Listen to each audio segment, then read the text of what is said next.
Ako nga pala si Ethan, 28 years old, tubong Bulacan. Nag-umpisa ang pagka-adik ko sa programa ninyo bago pa pumutok ang pandemic. Madalas kasi ako nasa opisina lamang at nakasuot ang earphones. Sa 8 oras sa pagtatrabaho, 5 days a week, napakinggan ko na siguro halos lahat ng mga episodes na inyong ini-edit. Sa tingin ko naman hindi pang karaniwan itong kwentong isi-share ko sa inyo ngayon. Ganito kasi yun. Meron kasi akong girlfriend, si Janine. Nakilala ko siya sa workplace pero naging kami lang noong lumipat na ako sa ibang company. Nag-decide kami mag-give-in para makatipid sa pambayad ng upa dito sa Maynila. Paminsan-minsan ay umuwi ako ng Bulacan para tingnan ang sitwasyon ng tatay kong medyo may edad na. Pero noon nang pumutok ang pandemya, halos hindi ko na alam kung papaanong gagampanan ang pagiging anak at boyfriend ng sabay.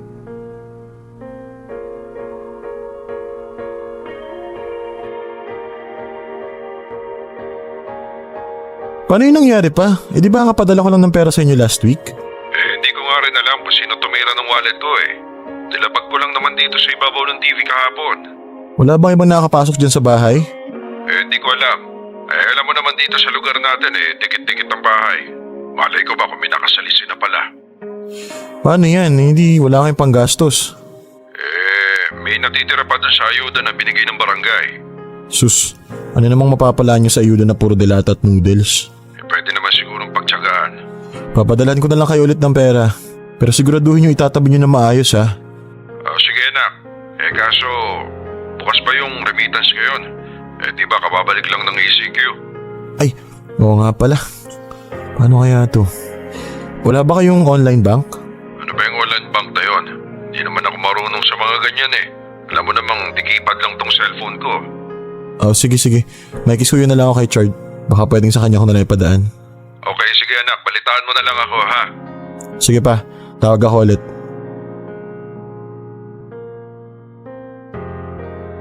Hello? Tol? Tol, sa bahay ka ba ngayon? Oo, Tol. Bakit? Pwede ba akong makisuyo? Papadalan ko kasi ng pera sila Airpat Kaso naalala ko sarado ng mga remittance ngayon kasi kakabalik lang ng ECQ. Ganun ba, Tol? Anong gagawin? Di ba may online bank ka naman? Baka pwedeng sa'yo ko na lang muna ipadaan. Okay lang ba? Naku, okay lang naman sana sa akin, Tol. Kaso, may problema tayo. Ano yun? May symptoms ako ngayon COVID? Oo Opo. Kaya pala nauubo ka Kumusta ka naman? Okay naman ako. Parang normal na ubo lang naman. Pero syempre, under observation kami. Mas mainam ng sigurado, di ba? Yun lang. Pasensya na, Tol Hindi ako makatulong ngayon. Di ayos lang. Sige, pagaling ka tol.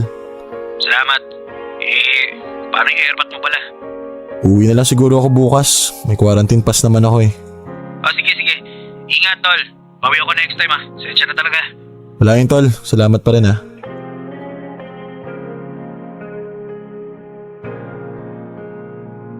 Sino yon, love? Si Chard. Pinapakiusapan ko kasi baka pwede ipabot yung pera sa kanya. Kaso may symptoms daw siya ng COVID Ganon? Paano yun, love? Love, okay lang ba kung umuwi muna ako bukas? Mukhang kailangan ako ni Papa Oo naman, love. Babalik ka rin naman agad, di ba? I'll make sure na kumpleto lahat ng kailangan mo dito sa loob ng bahay bago ako umalis. Wala ka pa namang quarantine pass. Hay nako, wag mo na akong alalahanin dito, love. Kayang-kaya ko yung sarili ko. Ang intindihin mo, si Tito.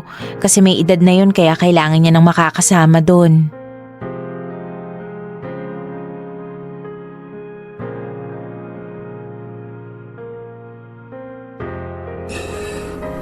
Yan pa. Gamitin niyo muna itong luma kong cellphone. Ginawan ko na rin kayo na account sa online banking. Ay Diyos ko, napakahirap palang matutunan to, nak. Sa umpisa lang yan. Basta huwag niyo lang ibibigay sa iba yung password niyo Ginawan ko na rin kayo ng Facebook tsaka Messenger. Doon lang tayo mag-usap.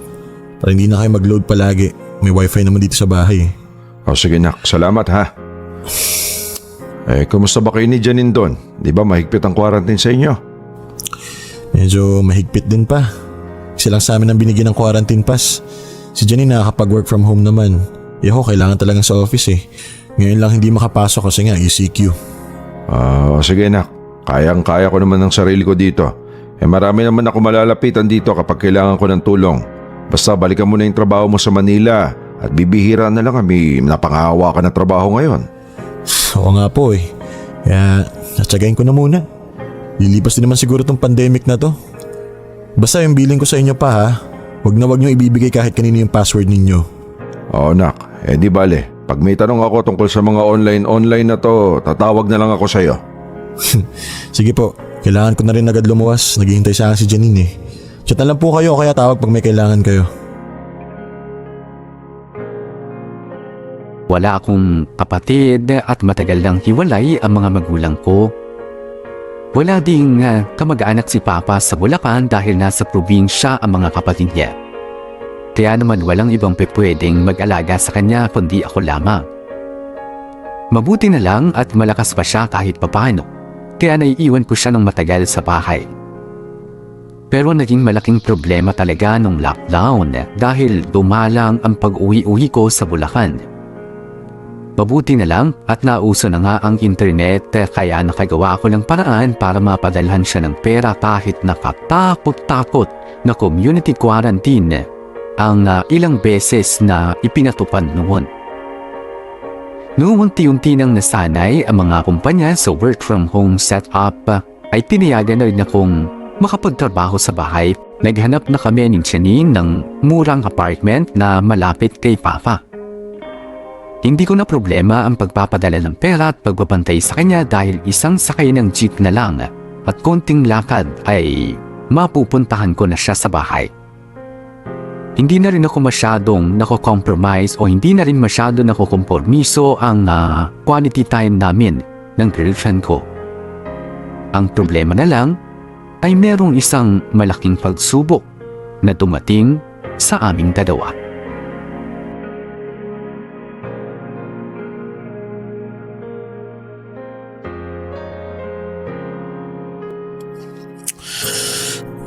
Gutom ako ah. Ang dami kasing pinatapos ng boss ko eh. Pag natapos ko na lahat ng deadline ko, matutulog talaga ako. Tapos to. Love, hindi ka pa kumakain. Wala akong gana. Wala kang gana? Bakit? Basta, May problema ba?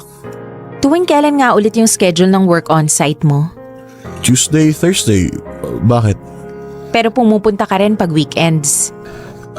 Minsan lang yun love kapag may mga naiwan trabaho yung mga nag-positive. Syempre hindi naman sila papayagan na pumunta sa office kaya kami yung gumagawa ng trabaho nila. May dagdag bayad naman kaya okay na rin.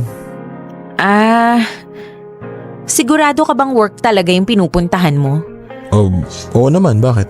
O baka naman may mini-meet up kang ibang babae? Ha? Ano? Wow, maang-maangan? Ano mga maangan? Teka nga, isang bagaling yan. Ba't biglang kung ano pumasok sa isip mo? Nakita ni April na may account ka sa dating app. Ano? Talagang magde-deny ka pa? Malamang. Wala naman akong ginagawang account sa dating app eh. Never akong gumamit nun, hello? Ayan, sinend niya sa akin yung screenshot na yan. Pangalan mo yan, di ba?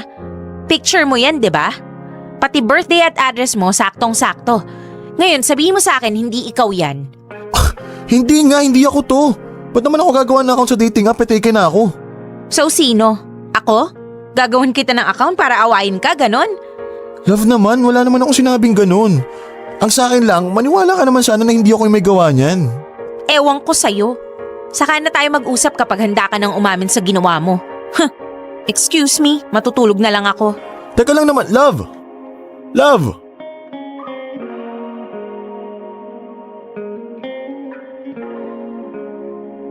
Di nga. Habang kumakain kayo nag-walk out? Oo, tol. Mga babae talaga. Lakas ng toyo no? Sinabi mo pa. O bakit nagalit?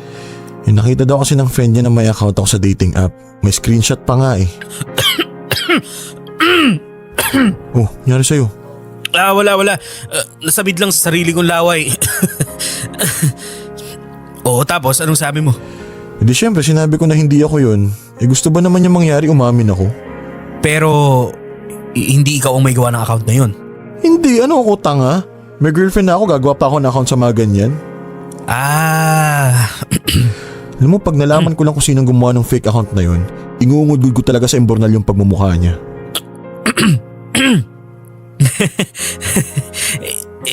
Paano yan? Di outside ako lang buka mamaya. Bahala siya. Pero hindi ako papayag sa gusto niyang mangyari na aamin ako sa hindi ko naman ginawa. Ayoko sanang magbuhat ng sarili kong bangko pero sa totoo lang, loyal na loyal ako sa girlfriend ko.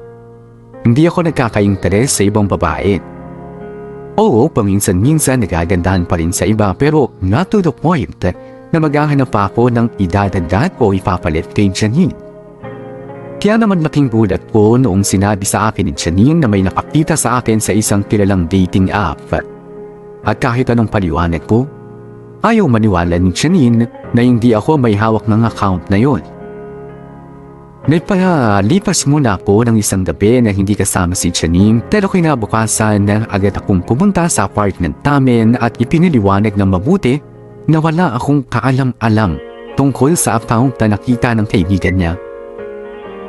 Mabuti na lang at nagkabati rin kaming dalawa ni Janine pero madiin niyang sinabi na kung sakaling mapatunayan niya na ako ang may hawak ng account na yun, ay hindi niya raw ako mapapatawad.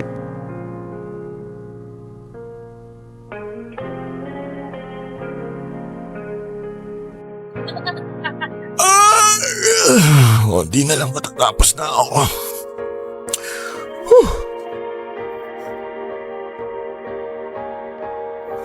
Kaya napatawag tong babaeng to. Hello, love? Love, anong oras out mo? Makakapag-out naman siguro ako on time, love. 5 p.m. Bakit? Nagugutom kasi ako eh. Gusto mo dalan kita ng food? Gusto kong pumunta sa mall. Sige. Mamaya pag-uwi ko punta tayo. Malapit lang naman eh. Ganito na lang, love. Punta na ako sa mall tapos dun mo na lang ako daan ng pag-uwi mo. Okay lang? Oo naman, sige. Yay!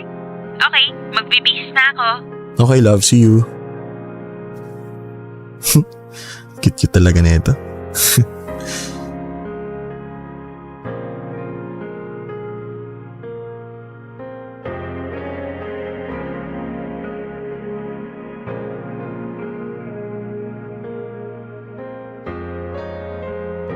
Love, dito na ako sa mall. Saan ka nakatambay? Nandito na ako sa mga food stall, love. Sa tabi ng supermarket. Sige. Punta ako dyan. Okay.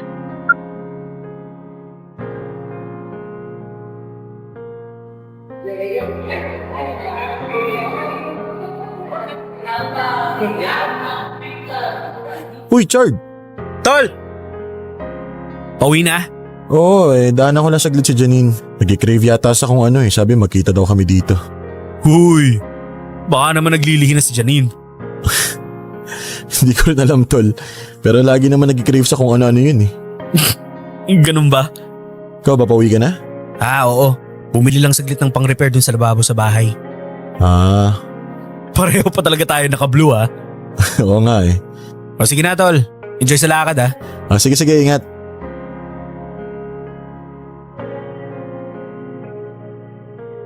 Hi, love. Hi. Sakto, nakabili na ako ng food natin. Bayad na to?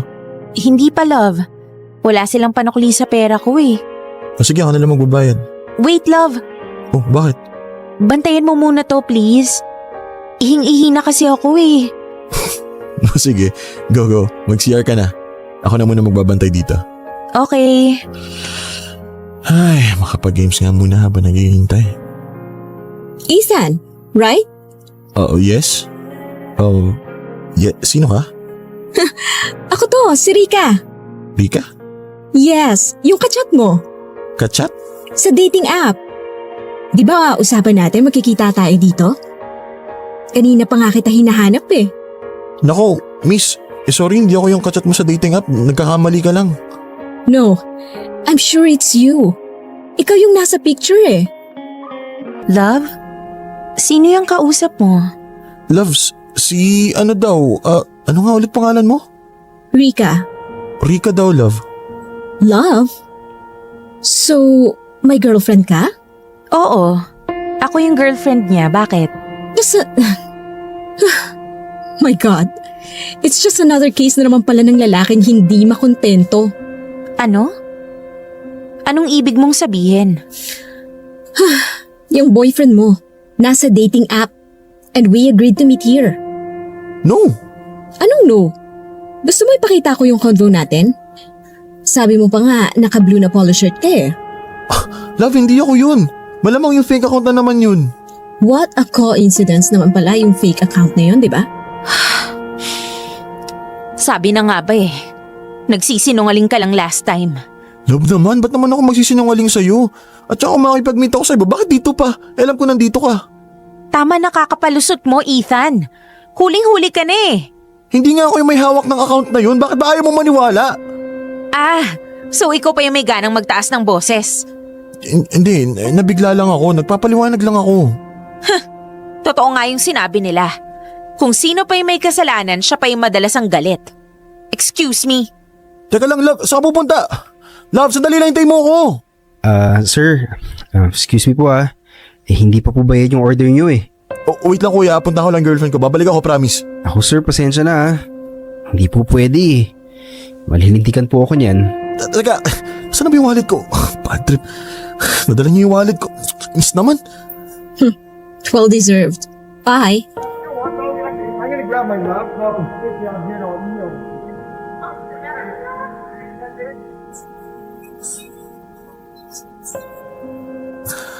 Love, sagutin mo na yung tawag ko.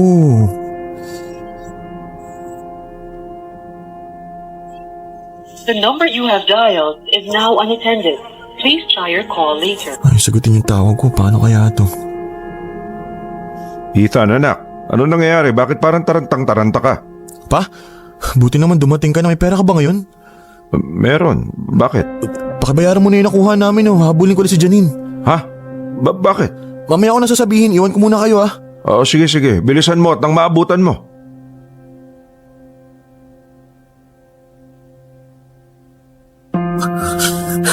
Janine! Love!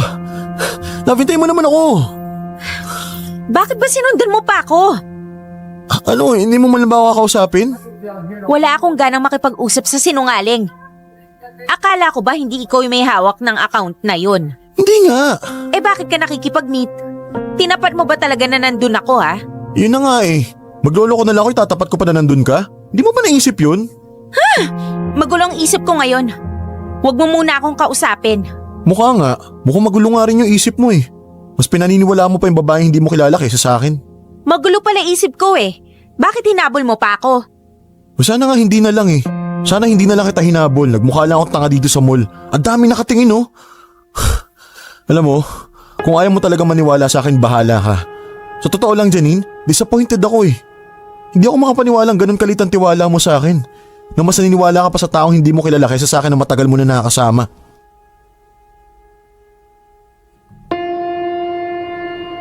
Hindi ko alam kung papaanong nalaman ng babae na nandun ako sa mall at kung ano ang kulay ng suot kong damit.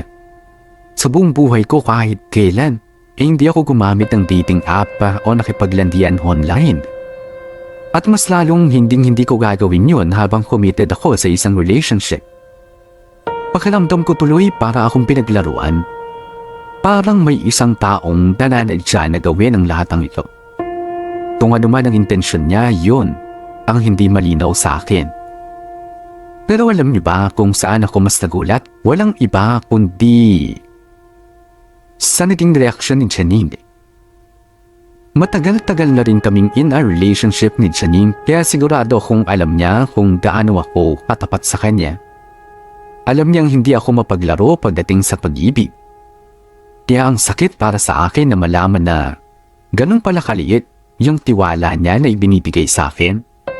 Na after all, madali lang palang masisira ng isang maliit na issue ang pagsasama naming dalawa. Nauwi nga sa breakup ang huling pag-aaway namin yun ni Jenny.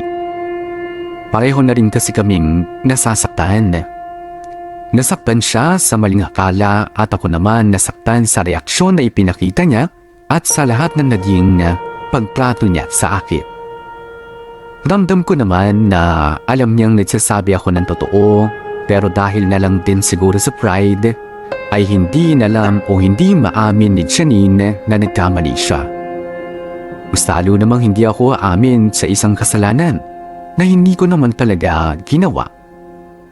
Kaya hanggat hindi siya natatauhan, ay hindi ako makikipagbati at makikipagbalikan sa kanya.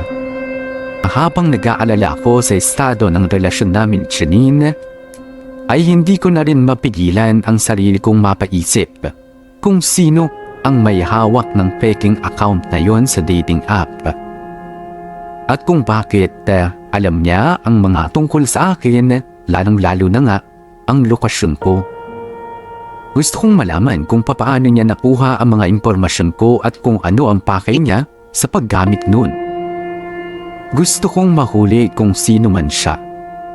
Kaya naman, isang bagay ang naisipan kong gawin.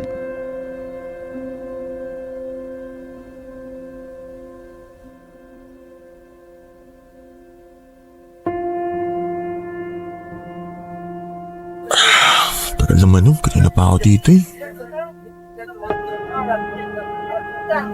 Yun, sa wakas dumating din. April! April, dito! Uy, Ethan! Sorry ha, ang dami ko pa kasing ginawa sa bahay eh. Okay lang, buti nga dumating ka eh. Pinagbigyan mo yung pakiusap ko. Alam mo, sa totoo lang, hindi alam ni Janine na nakipagkita ako sa'yo. Baka mamaya magalit pa yun pag nalaman niya. Okay lang, wala naman na kami. Kahit na, pangit pa rin tignan. At saka, for sure, ayaw na nakikipag-usap ako sa'yo. So, ano bang ganap? Ganito kasi April. May ipapakiusap akong malaking bagay sa'yo. Ano yun? Di ba sabi mo nakita mo ako sa dating app? Oo, bakit? Nag-swipe right ka ba dun sa account na yun? Hindi. Ba't ako magsuswipe right? Okay ka lang? So, hindi mo nakachat yung account? Siyempre hindi. Teka, sure ka bang hindi talaga ikaw yun? Hindi nga ako yun, promise. Eh bakit alam yung lahat ng details mo? Yung birthday mo, location, complete name. Yun nga rin pinagtataka ko eh. Pwede kasing matagal na ako minaman-manan nung may hawak ng account na yun. O kaya baka naging kaklose ko dati, ewan ko. Ibig sabihin, kung totoo yung sinasabi mo, nag-break kayo ni Janine nang dahil sa maling dahilan? Parang ganun na nga. Ay. Sorry ah. Hindi ko naman kasi alam na hindi talaga ikaw yung may hawak ng account na yun. Eh, dapat pala hindi ko na lang sinend kay Janine. Okay lang. Buti ka nga naniwala ka na hindi ako yun. Samantalang si Janine. Ayun ako. Okay, so para makabawi sa'yo, gagawin ko kung ano man yung ipapakiusap mo sa akin. Buti naman kung ganun. So, ano nga yun? Pwede mo bang iswipe right yung fake account na yun? Isa-swipe right ko yung impostor na account na yun? Oo sana eh. Eh pero na-swipe ko na nga, di ba? Hindi ka ba pwedeng gumawa ng paraan para lumabas ulit sa dating app mo yun? Unless gumawa pa ako ng isa pang account. Pwede ba? Pero kahit nagawin ko yun, wala rin namang kasiguraduhan na lalabas ulit siya sa results ko. Kahit na, kung wala talaga okay lang. Ang importante nag-try tayo. Please? O sige, assume natin na nakita ko siya tapos nag-swipe right nga ako. Eh paano kung siya naman yung nag-swipe left? Kung nag-swipe right tapos hindi kayo nag-match, doon ako titigil sa pangulit sa'yo. Alam mo, pwede namang ikaw yung gumawa nun eh. Gumamit ka ng peking account. Pero kasi, mas kapanipaniwala talaga kung babae yung makakachat ng user na yun eh. So, meaning, gusto mong i-chat ko pa siya in case na mag-match nga kami? Oo sana. Tatanungin kong utang na loob, promise. Eh, kano katagal? Hanggang kailan? Hanggang sa ma-reveal na siya sa totoong identity niya. Fine. Sige, pero hanggang dun lang ha. Oo, promise. Alam mo naman ako, marupok ako sa mga ganyan. Baka mamaya ma-inlove pa ako dun sa user na yun. Malay mo naman, ito yung chance mo para magka-love life. Sira! Mahal na mahal mo talaga si Janine, no? gagawin mo lahat ng to para lang patunayan sa kanya na hindi ikaw yung may-ari ng account na yun. Oo, ganun ko siya kamahal. Paano kung hindi ka pa rin niya balikan? Ang importante, nilinis ko yung pangalan ko. Ayoko lang din kasi yung inaakusahan niya ako sa isang bagay na hindi ko naman ginawa. Huwag kang mag-alala. Gagawin kong lahat para matulungan ka. Pero, walang kasiguraduhan to lahat Basta kung ano lang yung kaya ko, hanggang dun lang. Okay lang, masaya na ako dun. At least may naniniwala sa akin. Ayoko lang din talagang tumigil hanggat hindi ko nalalaman kung sino yung hayop na nagpapanggap na yun. Kung hindi dahil sa kanya, edi sana hindi kami nag-break ni Janine. Hindi sana nasira yung relasyon na matagal kong iningatan. Ay pinangako ko sa sarili ko na gagawin ko ang lahat na makakaya ko para mahuli kung sino man ang taong gumagamit ng impormasyon ko. Gusto kong patunayan kay Janine na nagsasabi ako sa kanya ng totoo hindi lang para ipahiya siya, kundi para patunayan na sa loob ng ilang taon ay nananatili pa rin akong tapat sa kanya.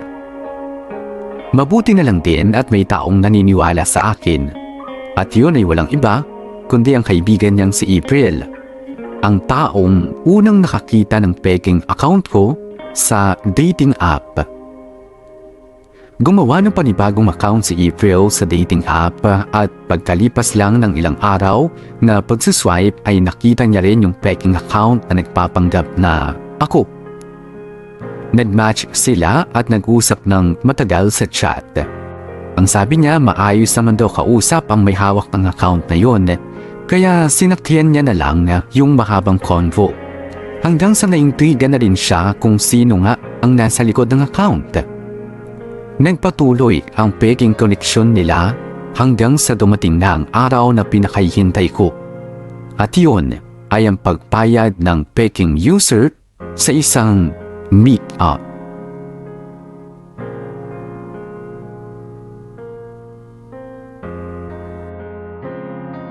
Ethan!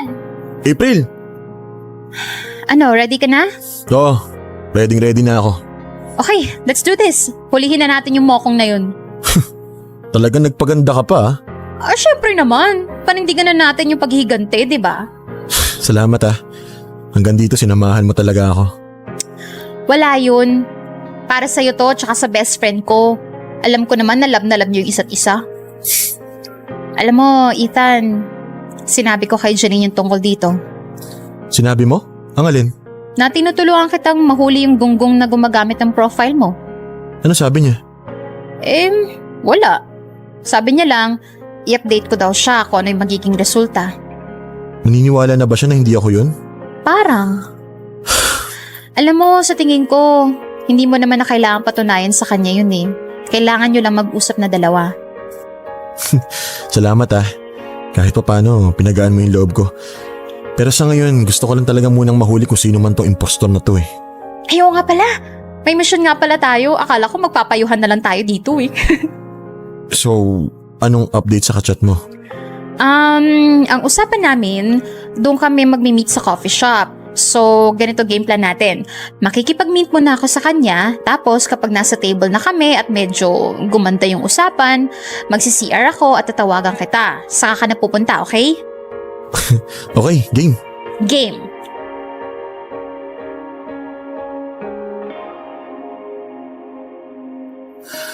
Tagal naman tumawag na April. Mukhang nag-enjoy na yata sa kadate niya.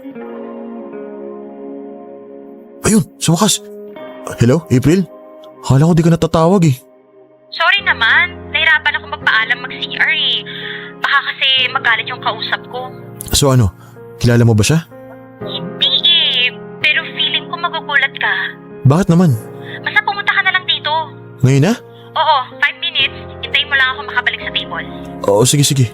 Hoy, bilin ko sa'yo wag na wag kang mananakit na tao. Baka naman mamaya makapatay ka pa. Hindi ko may papangako yan. Ito naman Ang tagal kong hinintay tong chance na to, April. Oo, sige. Basta wag na wag kang mag-eskandalo. Baka mamaya may mag-video sa atin, mag-trending pa tayo. Ayoko naman sumikat for bad reasons, no? Sisikapin ko. O sige na, babalik na ako sa table. Hintayin kita. Okay. Humanda ka sa aking impostor ka.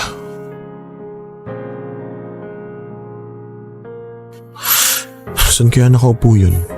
Ang laki pala nitong coffee shop na to. Ethan! Ayun, teka. Bakit parang, Ethan, Papa?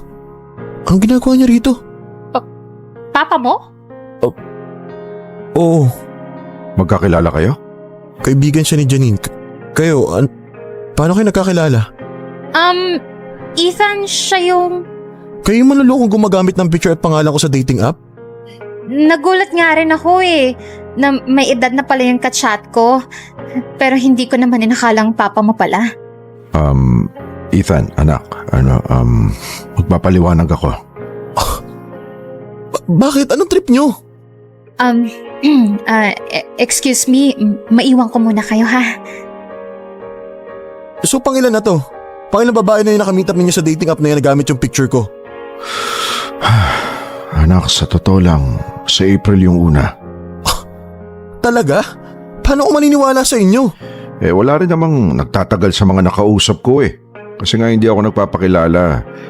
Bala ko sana magpakilala na lang ako kapag nakita na kami ng personal. Papa naman? Anak, pasensya na. Alam mo namang matagal na akong walang karelasyon Siyempre kahit papano gusto ko rin naman ng may makakasama sa buhay. Nung natutunan ko yung mga online na yan, sinubukan ko na. Pero pwede nyo naman gamitin yung totoong picture nyo yung pangalan ninyo. Para wala kayo nilolokong tao. Di pa kayo nakasira sa relasyon ng iba. Baka kasi walang magka-interest sa akin kung makita nilang matanda yung kachat nila. Ay, nakakainis! Ethan! Anak! Ethan! Siguro naman kahit sino ay magugulat sa bagay na natuklasan ko, hindi ba?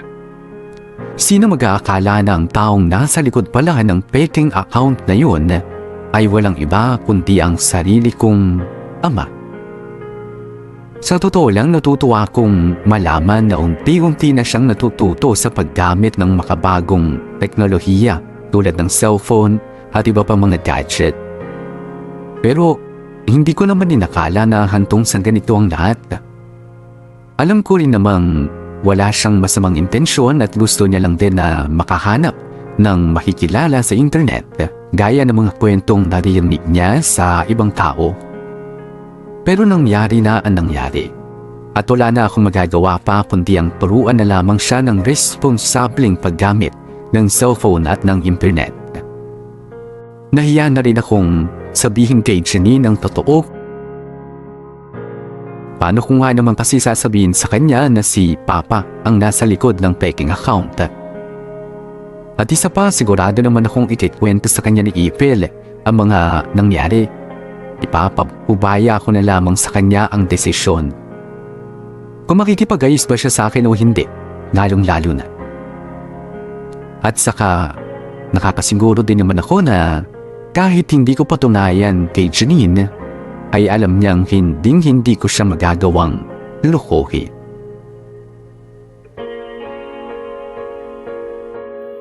Grabe tol, no?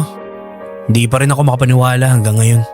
Hindi makapaniwala na yung AirPod mo na dating walang kaalam-alam sa mga gadget, ngayon may sarili ng dating app. Hanep. Kaya nga nagsisi ka ba na tinuruan mo siya?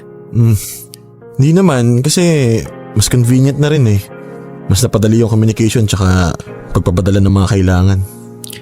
Kaso, dahil din sa pagkatuto niya kaya ka nawala ng girlfriend. Hindi naman mawawala sa si Janine kung talagang para sa akin siya. Alam mo yun, kahit na magkaroon kami ng hindi pagkakaintindihan, hindi naman niya ako susukukan kung talagang mahal niya ako Totoo yan. Kaso, ang daling sumuko ni Janine no? Palagay mo, magkakabati pa kayo? Yung totoo? Oo naman, confident ako dyan. Maniwala ka sa akin. Siya pa yung hihingi ng sorry kasi marirealize niya na mali siya. Kailangan na ng konting time. Paano kung hindi mag-sorry? Di balik tayo sa sinabi ko kanina na hindi naman siya mawawala kung para talaga siya sa akin. At kapag nawala siya sa akin, di magde-dating app na rin ako, diba? Sali mo na ako dyan. Tagal ko ng single Maturo tayo kay Airpat.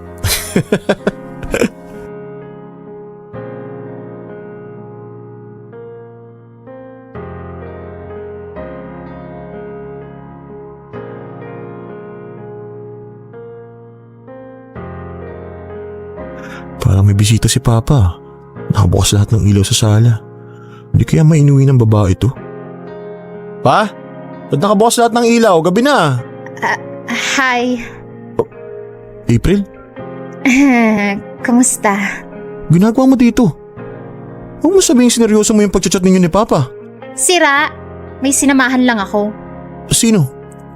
Nag-CR lang saglit. Naihiyata sa kabay. Ako ba pinag-uusapan ninyo? O ayan, speaking of the devil. Janine? Naku, pasalamat ka sa akin, Ethan. Nakumbinsi ko rin siyang makipag-ayos sa'yo. Mahaba-habang pakiusapan pa yung nangyari, mapapayag ko lang yan. Ganon? So ibig sabihin napipilitan lang? Wag na lang pala kung napipilitan lang. Teka lang, Ethan. Magsusorry sana nga ako eh. Baka napipilitan ka lang eh. Hindi nga. Ba't parang galit? Hindi Hindi ako galit. Tara, doon tayo sa labas mag-usap. Okay.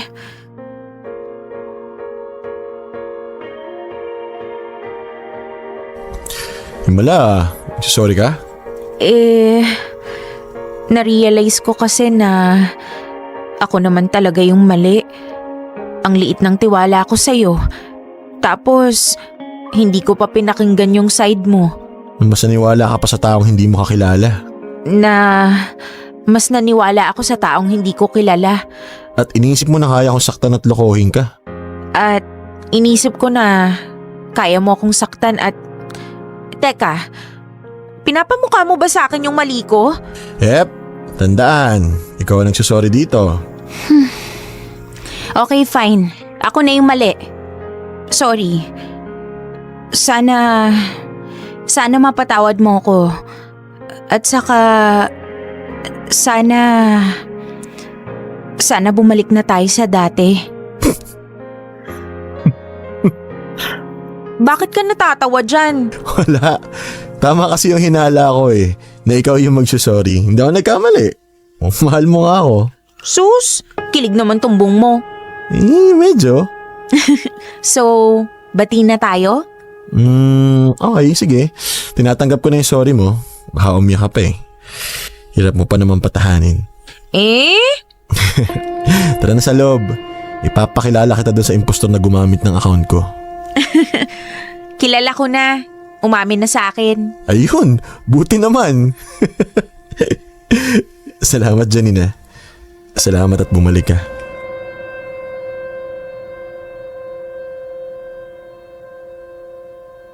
Pagkatapos nga ng lahat na nangyari ay nagkaayos at nagkabalikan din kami ni Janine.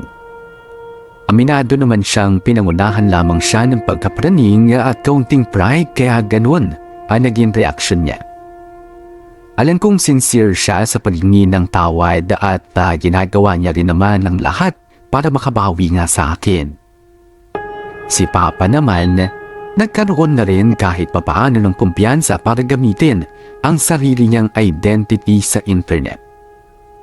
Kung makahanap man siya ng mamahalin sa dating app na yon, ayos lang naman sa akin. Pero palagi pa rin ako nakabantay sakaling matapat siya sa masama ang balak sa kanya.